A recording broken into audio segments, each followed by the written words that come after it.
attached to all the suffering that we were talking about now are a lot of illusions. And these illusions are again based in stories that culture tells us of how life is supposed to be versus how reality actually is. Almost nowhere is culture telling you what reality is.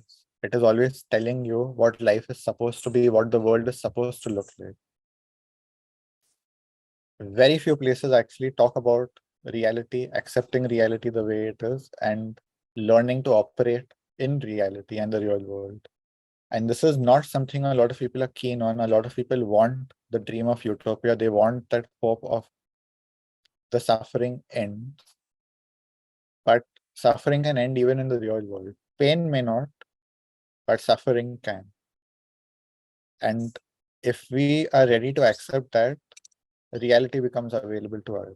But as long as we keep fighting for this dream of utopia, this illusion of utopia, where there is no suffering, where there is no pain, we will keep suffering.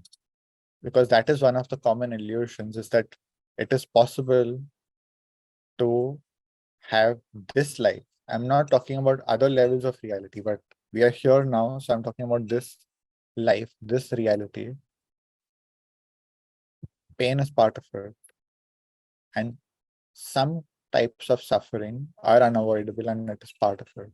But there is a lot of unnecessary suffering and redundant suffering that we can learn to get rid of, that we can learn to drop and use that energy to enjoy life in the real world, to accept the real world the way it is.